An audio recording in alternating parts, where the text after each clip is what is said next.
Il est 7h37. À présent, on retrouve Mickaël Darmon pour l'édito politique. Pierre de Villeneuve. Bonjour Mickaël Darmon. Bonjour à tous. On a appris la démission précipitée du conseiller en communication d'Emmanuel Macron, Sylvain Faure. C'est le chamboule-tout à l'Elysée.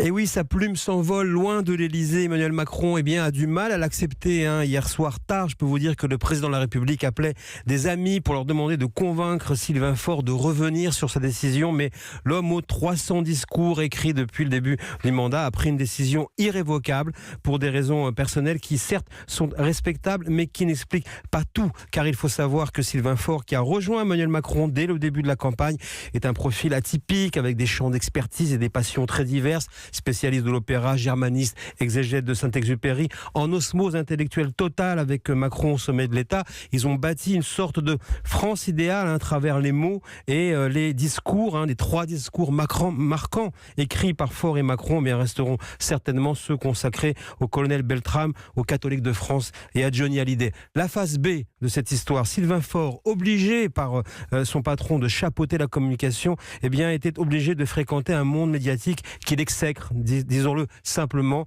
Faure déteste les journalistes. Le départ de ce conseiller du premier cercle annonce d'autres mouvements prévus au sein de l'équipe de l'Elysée, je peux vous dire, parce que durant les premiers mois de 2019, il y aura un renouvellement complet. Prochain sur le départ, Ismaël Emelien, le conseiller spécial qui a déjà demandé depuis quelque temps à partir. Cela se fera très certainement avant les européennes. D'autres conseillers moins connus sont déjà partis, comme le conseiller parlementaire Stéphane Séjourné qui va s'occuper de la campagne européenne, ou comme la conseillère Moyen-Orient, en vue d'un grand mouvement diplomatique qui se prépare. Ce remaniement au cœur de la machine élyséenne est tout sauf anodin en début d'année, très sensible avec tous les enjeux posés sur la table. Ça concernera également le plus haut niveau de la machine de l'Élysée, puisqu'à court ou moyen terme, il est également question du départ d'Alexis Corbière, le secrétaire général, clé de voûte du système présidentiel. Voilà donc pour ces départs en masse à l'Elysée. Merci de ces informations, Mickaël Darmon.